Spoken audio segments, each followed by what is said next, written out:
Hallelujah. Price lord. ದೇವರ ಪರಿಶುದ್ಧ ನಾಮಕ್ಕೆ ಸ್ತೋತ್ರವಾಗಲಿ. ರಾತ್ರಿ ವೇಳೆಯಲ್ಲಿ ದೇವರು ಕೊಟ್ಟಂತ ಈ ಸಂದೇಶವನ್ನು ಒಂದೆರಡು ವಚನವನ್ನು ಓದಿಕೊಳ್ಳೋಣ.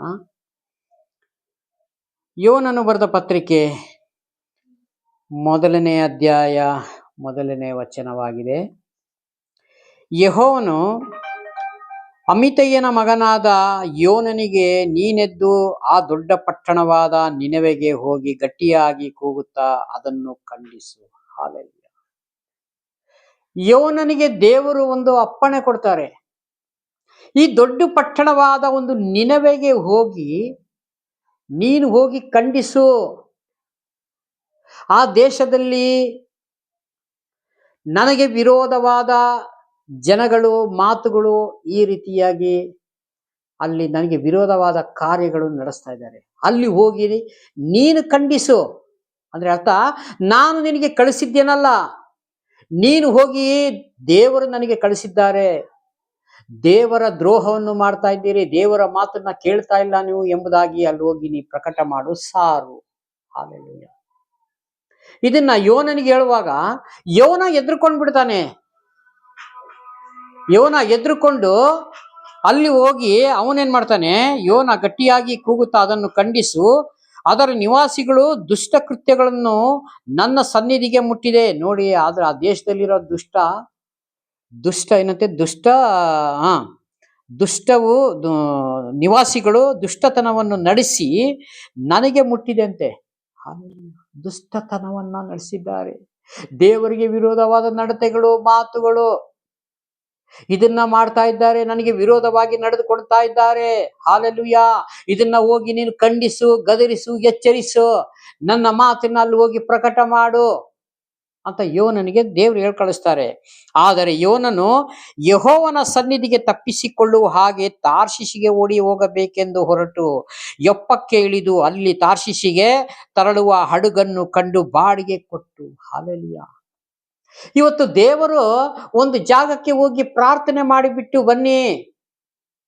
ಪ್ರವಾದನೆಗಳು ನಾನು ನಿಮ್ಗೆ ಹೇಳೋದಾದ್ರೆ, ನಿಮ್ಮ ಆತ್ಮಕ್ಕೆ ತಿಳಿಸೋದಾದ್ರೆ ಅವ್ರಿಗೆ ನೇರವಾಗಿ ಹೇಳಿಬಿಡ್ರಿ. ಹಾಲೆಲೂಯಾ. ನಾವೇನ್ ಮಾಡ್ತೀವಿ ಕೆಲವೊಮ್ಮೆ, ಅಯ್ಯಯ್ಯೋ ದೇವ್ರು ಹೇಳಿದ್ದನ್ನ ಅವ್ರ ಹತ್ರ ಹೇಳ್ಬಿಟ್ರೆ ಅವ್ರು ನಮಗೇನ್ ಮಾಡ್ತಾರೋ, ನಮಗೆ ಹಿಡ್ಕೊಂಡ್ಬಿಡ್ತಾರೋ, ಕಟ್ಟಾಕ್ತಾರೋ, ಹೊಡಿತಾರೋ. ಹಾಲೆಲೂಯಾ. ಈ ರೀತಿ ಭಯ ಪಡ್ತೀವಿ. ಆದರೆ ದೇವರು ನಿನವೆಗೆ ಹೋಗಿ ನಾನು ಹೇಳಿದ್ದನ್ನ ಅಲ್ಲಿ ಹೋಗಿ ನೀನು ಹೇಳ್ಬಿಟ್ಟು ಬಾ, ಹೆದರ್ಬೇಡ, ನಾನು ಇದೇನೆ ನಿನ್ನ ಕೂಡ ಎಂಬುದಾಗಿ ಧೈರ್ಯ ಕೊಟ್ಟರು. ಯೋನ ದೇವರ ಮಾತಿಗೆ ಬೆಲೆ ಕೊಡದೆ, ದೇವರಿಗೆ ವಿಧೇಯನಾಗಿ ನಡೆಯದೆ ಅವಿಧೇಯನಾಗಿ ನಡೆದುಕೊಂಡು ತಾರ್ಷಿಷಿಗೆ ಹೋಗುವಂತ ಯೊಪ್ಪಕ್ಕೆ ಹೋಗಿ ಅಲ್ಲಿ ಒಂದು ಹಡಗನ್ನು ಬಾಡಿಗೆಗೆ ತೆಗೆದುಕೊಂಡು ದೇವರ ಕೈಯಿಂದ ತಪ್ಪಿಸಿಕೊಳ್ಬೇಕು ಅಂತ ಓಡ್ತಾ ಇದ್ದಾನ ಆತನು. ಹಾಲೆಲೂಯಾ. ಇವತ್ತು ನಾವು ಎಲ್ಲರ ಒಂದು ಸುವಾರ್ತೆ ಸಾರಬೇಕು ಅಂದ್ರೆ ಧೈರ್ಯವಾಗಿ ಹೋಗಿ ಸಾರ್ರಿ. ಅದಕ್ಕೆ ಮನೆಯಲ್ಲಿ ಪ್ರಾರ್ಥನೆ ಮಾಡಿಕೊಂಡು ಹೋಗ್ಬೇಕಾಗಿದೆ. ಅವಾಗ ದೇವರು ತಿಳಿಸ್ತಾರೆ, ನಾನು ನಿನ್ನ ಸಂಗಡ ಇದ್ದೇನೆ, ಹೋಗು, ನೀನು ಮಾತನಾಡು, ನನ್ನ ಶಬ್ದಗಳನ್ನ ಅವರಿಗೆ ತಿಳಿಸು, ನನ್ನ ನನ್ನ ನನ್ನ ಮಾತುಗಳನ್ನ ಅವ್ರಿಗೆ ಗೋಚರಪಡಿಸು. ಹಾಲೆಲೂಯಾ. ಸತ್ಯವನ್ನು ಹೇಳಕ್ಕೆ ನೀನು ಕಳ್ತನ ಮಾಡ್ತೀಯಾ, ಸುಳ್ಳು ಹೇಳ್ತಿದ್ಯಾ? ಇಲ್ಲ, ದೇವರ ನಿಜವಾದ ಮಾತುಗಳನ್ನ ನೀವು ಜನರಿಗೆ ತೋರಿಸ್ಕೊಡ್ತಾ ಇದ್ದೀರಿ ಅಷ್ಟೇ. ಹಾಲೆಲೂಯಾ. ಇದನ್ನ ಹೇಳದೆ ನಾವು ಬೇರೆ ಏನು ಹೇಳಕ್ಕೆ ಹೋಗಿದ್ರೆ ಜನರು ಮಾತು ಕೇಳಲ್ಲ, ಯಾರು ಮಾತು ಕೇಳಲ್ಲ. ಹೇಳುವ ರೀತಿ ಹೇಳಬೇಕಾಗಿದೆ ಪ್ರಿಯರೇ. ಹಾಲೆಲೂಯಾ. ಅದಕ್ಕೆ ನಾವು ದೇವರು ಹೇಳ್ತಾರೆ, ಮತ್ತಾಯನ ಬರೆದ ಸುವಾರ್ತೆಯಲ್ಲಿ ಹೇಳ್ತಾರೆ, ಕಪಟಿಗಳಾಗಿ ಹೇಳಿದ್ದನ್ನ ಹೇಳ್ಬೇಡ್ರಿ ನೀವು ಅಂತಾರೆ. ನಾವು ಒಂದೇ ಹೆಜ್ಜೆ ಜಾಡಿ ಇಟ್ಕೊಂಡು ಒಂದೇ ಮಾತುಗಳನ್ನ ಎಲ್ಲ ಕಡೆ ಅಲ್ಲ, ನಾವು ಪ್ರಾರ್ಥನೆ ಮಾಡಬೇಕು. ದೇವರಾತ್ಮನ ಕಾರ್ಯ ಮಾಡ್ತಾರೆ ಹೋಗಿದ್ದ ಸ್ಥಳದಲ್ಲಿ. ಹಾಲೆಲೂಯಾ. ನಾವು ಹೋಗಿದ್ದ ಸ್ಥಳದಲ್ಲಿ ಪ್ರಾರ್ಥನೆ ಮಾಡುವಾಗ, ನಿಜ ಸಂಗತಿಗಳನ್ನ ಹೇಳುವಾಗ, ಅವ್ರ ಕಷ್ಟದಲ್ಲಿ, ದುಃಖದಲ್ಲಿ, ರೋಗದಲ್ಲಿ, ಸಮಸ್ಯೆಯಲ್ಲಿರುವಾಗ ಅವರಿಗೋಸ್ಕರ ಪ್ರಾರ್ಥನೆ ಮಾಡುವಾಗ ದೇವರ ಪ್ರಾರ್ಥನೆ ಕೇಳುವಂತ ದೇವರಾಗಿರ್ತಾರೆ. ಬಿಡುಗಡೆ ಕೊಡ್ತಾರೆ, ಸದುತ್ತರನ್ನು ಕೊಡ್ತಾರೆ. ಹಾಲೆಲೂಯಾ. ಇದಕ್ಕಾಗಿ ದೇವರು ನಮ್ಮನ್ನ ನೇಮಿಸಿದ್ದಾರೆ. ಅದೇ ರೀತಿಯಾಗಿ ಯೋನನಿಗೂ ದೇವರು ನೇಮಿಸಿದ್ರು. ಆದರೆ ಯೋನ ನಿನೆವೆಯಿಂದ ತಪ್ಪಿಸಿಕೊಂಡು ತಾರ್ಷಿಷಿಗೆ ಹೋಗ್ತಾನೆ. ಹಾಲೆಲೂಯಾ. ಆಗ ಯೆಹೋವನ ಸನ್ನಿಧಿಯಿಂದ ತಾರ್ಷಿಷಿಗೆ ಪ್ರಯಾಣ ಮಾಡಬೇಕೆಂದು ಹಡಗಿನವರೊಡನೆ ಅದನ್ನು ಹತ್ತಿದನು. ಬಳಿಕ ಯೆಹೋವನು ಬಿರುಗಾಳಿಯನ್ನು ಸಮುದ್ರದ ಮೇಲೆ ಬಲವಾಗಿ ಬೀಸಲು ಸಮುದ್ರದಲ್ಲಿ ದೊಡ್ಡ ತುಫಾನನ್ನು ಎದ್ದು ಆ ಹಡಗು ಒಡೆದು ಹೋಗುವ ಹಾಗೆ ಆಯಿತು. ಹಾಲೆಲೂಯಾ. ದೇವರಿಗೆ ನಾವು ತಪ್ಪಿಸಿಕೊಂಡು ಎಲ್ಲಿ ಹೋಗ್ತೀವಿ ಪ್ರಿಯರೇ? ಹಾಲೆಲೂಯಾ. ಒಂದು ನಿಮಗೆ ಈ ಭೂಮಿ ಮೇಲೆ ಒಂದು ಜವಾಬ್ದಾರಿ ಕೆಲಸ ಕೊಟ್ಟಾಗ ಆ ಜವಾಬ್ದಾರಿ ಕೆಲಸಗಳಿಂದ ಈ ಭೂಮಿ ಮೇಲೆ ನಾವು ಮಾಡಬೇಕಾಗಿದೆ ಪ್ರಿಯರೇ. ಹಾಲೆಲೂಯಾ. ನಾವು ಮಾಡ್ದಲ್ಲೇ ನಾವು ಬೇರೆ ಏನೋ ಕೆಲಸ ಮಾಡಕ್ ಹೋದ್ರೆ ದೇವ್ರು ಬಿಡ್ತಾರ? ಬಿಡಲ್ಲ. ನಾನ್ ನಿನಗೆ ಈ ಲಕ್ಷೋಪಲಕ್ಷ ಕೋಟಿ ಜನಗಳ ಮಧ್ಯದಲ್ಲಿ ನಾನು ನಿನ್ನನ್ನು ಆಯ್ಕೆ ಮಾಡಿದ್ದೀನಲ್ಲ. ನೀನ್ ಈ ಕೆಲಸ ಮಾಡ್ಬೇಕು ಅಂತಲೇ ನನ್ನ ಉದ್ದೇಶ, ನನ್ನ ಆಸೆ ಇದೆ. ನೀನ್ ನನ್ನನ್ನು ತಪ್ಪಿಸಿಕೊಂಡು ನೀ ಎಲ್ಲಿ ಓಡೋಗ್ತಿ? ಯೋನ ಓಡೋಗ್ತಾ ಇದ್ದಾನೆ ಈಗ. ಬಾಡಿಗೆಗೆ ಹಡಗನ್ನ ತೆಗೆದುಕೊಂಡಿದ್ದಾನೆ. ಹಾಲೆಲೂಯಾ. ಬೇರೆ ದೇಶಕ್ಕೆ ಓಡ್ತಾ ಇದ್ದಾನೆ, ದೇವ್ರು ತೋರಿಸಿದ ದೇಶ ಬಿಟ್ಟು. ಅಲ್ಲಿ ಒಡೆದು ಹೋಗ ಆಯ್ತು. ಆ ನಾವಿಕರು ಹೆದರಿ ತಮ್ಮ ತಮ್ಮ ದೇವರುಗಳಿಗೆ ಮೊರೆ ಇಟ್ಟರು. ಹಾಲೆಲೂಯಾ. ಅಲ್ಲಿ ನಾವಿಕರು ಇರುವಂತ ಪ್ರಯಾಣಿಕರು ಎಲ್ಲ ಅವರು ದೇವರುಗಳಿಗೆ ಮೊರೆ ಇಟ್ಟರಂತೆ. ಹಾಲೆಲೂಯಾ. ಅವರಿಗೆ ಆಶ್ಚರ್ಯ ಆಗ್ತಾ ಇದೆ. ಏನ್ ದಿಢೀರಂತ ತುಫಾನ್ ಬಂದಿದೆ, ದಿಢೀರಂತ ನಮಗೆ ಭಯಂಕರವಾದ ಬಿರುಗಾಳಿ, ನಮ್ಮ ಹಡಗು ಹೊಡೆದಂಗೆ ಆಗ್ತಾ ಇದೆಯಲ್ಲ, ಇದು ಯಾಕೆ ಆಗ್ತಾ ಇದೆ, ಏನಾಗ್ತಾ ಇದೆ ಅಂತ ನಮಗೆ ತಿಳಿಯೋದು. ಹಾಲೆಲೂಯಾ. ಆಗ ತಮ್ಮ ಕಷ್ಟವು ಕಡಿಮೆಯಾಗುವ ಹಾಗೆ ಹಡಗಿನ ಸಾಮಾನುಗಳನ್ನು ಸಮುದ್ರಕ್ಕೆ ಬಿಸಾಡಿ ಬಿಟ್ಟರು. ಹಾಲೆಲೂಯಾ. ಭಾರ ಜಾಸ್ತಿ ಆಯ್ತೇನೋ, ಹಡಗು ಮುಳುಗೋಗ್ತಾ ಇದೆಯೇನೋ ಅಂತ ಹೇಳಿ ಎಲ್ಲ ಬಿಸಾಡ್ತಾ ಇದ್ದಾರೆ ಅಡಿಗೆ ನೀರೊಳಗೆ. ಸಮುದ್ರದ ಇದರಿಂದ ಹಡಗಿಂದ ಸಾಮಾನು ತೆಗೆದುಕೊಂಡು ಸಮುದ್ರಕ್ಕೆ ಬೀಸ್ತಾ ಇದ್ದಾರೆ. ಹಡಗು ತೂಕ ಕಡಿಮೆ ಆಗಲಿ, ಅವಾಗಾದ್ರೆ ನಾವು ಸೇಫ್ ಆಗಿರ್ತೀವ ನೋಡೋಣ. ಹಾಲೆಲೂಯಾ. ಯೋನನು ಹಡಗಿನ ಒಳಗ ಭಾಗಕ್ಕೆ ಇಳಿದು ಮಲಗಿಕೊಂಡು ಗಾಢ ನಿದ್ರೆ ಹತ್ತಿತು. ಹೀಗಿರಲಾಗಿ ಹಡಗಿನ ಯಜಮಾನನು ಅವನ ಬಳಿಗೆ ಬಂದು, ಇದೇನು ನಿದ್ದೆ ಮಾಡುತ್ತೀ? ಎದ್ದು ನಿನ್ನ ದೇವರಿಗೆ ಮೊರೆ ಇಡು. ಒಂದು ವೇಳೆ ನಿನ್ನ ದೇವರು ನಮ್ಮನ್ನು ರಕ್ಷಿಸಾನು. ಹಾಲೆಲೂಯಾ. ಆ ಹಡಗಿನ ಯಜಮಾನ ಬಂದು, ಏನು ನೀನ್ ನಿದ್ದೆ ಮಾಡ್ತಾ ಇದೀಯಾ? ಇಷ್ಟು ಹಡಗು ಮುಳುಗೋಗ್ತಾ ಇದೆ, ನಿನ್ಗೆ ಜ್ಞಾನ ಇಲ್ವಾ? ನಿನ್ಗೆ ಗೊತ್ತಿಲ್ವಾ? ಹಾಲೆಲೂಯಾ.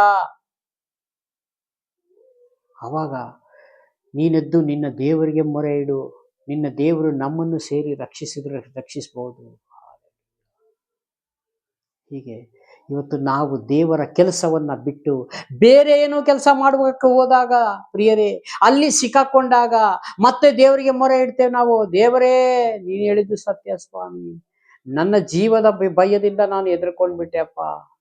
ಹಾಲೆಲೂಯಾ. ಇಲ್ಲ, ದೇಹವನ್ನು ಕೊಂದು ಆತ್ಮವನ್ನು ಕೊಲ್ಲಲಾರ್ದನು ಯಾಕೆ ಹೆದರ್ತಿ ಅಂತಾರೆ ಸ್ವಾಮಿ. ಹಾಗಾಗಿ ನಾವು ಇದ್ಯಾವುದಕ್ಕೂ ಭಯ ಪಡಬಾರ್ದು. ಹಾಗೆ ಇವರೆಲ್ಲ ಸೇರಿ ಒಂದು ಚೀಟಿ ಹಾಕಿದಂತೆ. ಒಂದು ಚೀಟಿ ಹಾಕಿ ಯಾರ ಹೆಸರು ಬರ್ತದೆ ನೋಡೋಣ. ಆ ಚೀಟಿಲಿ ಬಂತು ಯೋನನ ಹೆಸರು. ಅವಾಗ ಯೋನ ಹೇಳ್ತಾನೆ, ನನ್ನ ತೆಗೆದು ನೀರಿಗೆ ಹಾಕಿ, ನಾನು ದೇವರಿಗೆ ಅವಿಧೇಯನಾಗಿ ನಡೆದು ಬಿಟ್ಟೆ, ಅದಕ್ಕೆ ದೇವರು ಈ ರೀತಿ ಮಾಡಿದ್ದಾರೆ. ಅವಾಗ ಅವನ್ನ ಎತ್ತಿ ನೀರಿಗೆ ಹಾಕಿದಾಗ ಒಂದು ದೊಡ್ಡ ಮೀನಿಗೆ ದೇವರ ಅಪ್ಪಣೆ ಕೊಟ್ಟರು. ಆ ಅಪ್ಪಣೆ ಮೇರೆಗೆ ಆ ದೊಡ್ಡ ಮೀನು ಬಂದು ಅವನನ್ನ ನುಂಗಿ ಬಿಡ್ತು ಅಂತದೆ ದೇವರ ವಾಕ್ಯ. 3 ದಿವಸ ಮೀನಿನ ಹೊಟ್ಟೆಯಲ್ಲಿ ದೇವರನ್ನ ಸ್ತುತಿ ಮಾಡ್ದ. ದೇವರೇ, ನನ್ನನ್ನ ಕ್ಷಮಿಸು, ಕರುಣಾಸಾಗರನೇ, ನಾನು ಮಾಡಿದ ತಪ್ಪುಗಳಿಗೆ ದೇವರೇ ನನ್ನ ಕ್ಷಮಾ ಮಾಡು ಸ್ವಾಮಿ, ನನ್ನ ದೋಷವೆಲ್ಲ ಪರಿಹಾರ ಮಾಡು ದೇವರೇ. ಅವಾಗ ಮೀನಿಗೆ ದೇವರ ಅಪ್ಪಣೆ ಕೊಡ್ತಾರೆ, ಸಮುದ್ರ ದಡದಲ್ಲಿ ಬಂದು ನೀನು ಕಾರು ಬಿಡು ಅಂತ. ಅದೇ ರೀತಿಯಾಗಿ ಮನಮರುಗುವ ದೇವರಾಗಿರ್ತಾರೆ. ಇವತ್ತು ನಮ್ಮಿಂದ ಯಾವ್ದಾರ ಒಂದು ಮಾತಿನ ಮೇಲೂ ಯಾವ್ದಾರ ಒಂದು ವಿಷಯದಲ್ಲಿ ತಪ್ಪಾಗಿ ಮಾಡಿರ್ಬೋದು, ಮಾತನಾಡಿರ್ಬೋದು, ನಡೆದಿರ್ಬೋದು ಪ್ರಿಯರೇ. ಹಾಲೆಲೂಯಾ. ಇದನ್ನೆಲ್ಲ ದೇವರು ಕ್ಷಮಿಸೋರಾಗಿದ್ದಾರೆ. ಅದಕ್ಕೆ ಪ್ರೀತಿ ಸ್ವರೂಪನಾದ ದೇವರು, ಕರುಣೆ ಉಳ್ಳ ದೇವರು, ದೀರ್ಘ ಶಾಂತನು ಅಂತ. ಆದ್ರೆ ಆ ದೀರ್ಘ ಶಾಂತಿ ಬಹಳ ಸಮಯ ಇರ್ತದೆ ಅಂತ ನಾವು ನೆನೆಸಬಾರದು ಪ್ರಿಯರೇ. ಹಾಲೆಲೂಯಾ. ದೇವರು ಇನ್ನೊಂದು ಲಾಸ್ಟಿಗೆ ಈ ಫೈನಲ್ ಜಡ್ಜ್ಮೆಂಟ್ ಡೇ ದೇವರು ನಮ್ಮ ಮಾತುಗಳಿಗೆ ಕೇಳುವವರಲ್ಲ. ಅದಕ್ಕಾಗಿ ಈ ದಿನವೇ ಒಳ್ಳೆ ಸಮಯ, ಆಮೇಲೆ ಸಿಕ್ಕುವುದಿಲ್ಲ. ನಾಳೆ ನಾಳೆ ಅಂದ್ರೆ ಮೋಸ ಹೋಗ್ತೀಯೋ ತಮ್ಮ. ಹಾಲೆಲೂಯ. ಯೇಸುವಿನ ನಂಬದಿದ್ರೆ ಸಿಕ್ಕುವುದಿಲ್ಲ ಮುಕ್ತಿ ಎಂಬುದೇ ವಾಕ್ಯ. ಹಾಗಾಗಿ ಈ ಕೊಟ್ಟಂತ ವಾಕ್ಯಕ್ಕಾಗಿ ಸ್ತೋತ್ರ ಮಾಡಿಕೊಂಡು ಚಿಕ್ಕ ಪ್ರಾರ್ಥನೆ ಮಾಡಿ ಮುಕ್ತಾಯ ಮಾಡೋಣ. ಪ್ರೀತಿ ಸ್ವರೂಪನಾದ ದೇವರೇ, ರಾಜಾದಿರಾಜನೇ, ಯೇಸು ಸ್ವಾಮಿ, ನಿಮಗೆ ಮಹಿಮೆಯಾಗಲಿ. ಸ್ತುತಿಗಳ ಮಧ್ಯೆ ವಾಸ ಮಾಡುವ ತಂದೆ, ರಾಜಾದಿರಾಜನೇ, ಕರ್ತನಾದ ದೇವರೇ, ಸ್ತೋತ್ರ ಸ್ವಾಮಿ. ವಿಡಿಯೋ ಮುಖಾಂತರ ನೋಡುತ್ತಾ ಪ್ರತಿಯೊಂದು ಕುಟುಂಬಗಳನ್ನ ನೆನೆಸಿ, ಕಷ್ಟ, ದುಃಖ, ರೋಗ, ಸಮಸ್ಯೆ ಎಲ್ಲರಲ್ಲಿ ಬಿಡುಗಡೆ ಕೊಡು. ಪ್ರಾರ್ಥನೆ ಕೇಳೋದಕ್ಕಾಗಿ ಸ್ತೋತ್ರ, ಯೇಸು ನಾಮದಲ್ಲಿ ತಂದೆ. God bless you. Praise god. ದೇವರೆಲ್ಲರನ್ನೂ ಆಶೀರ್ವದಿಸಲಿ. ಆಮೆನ್.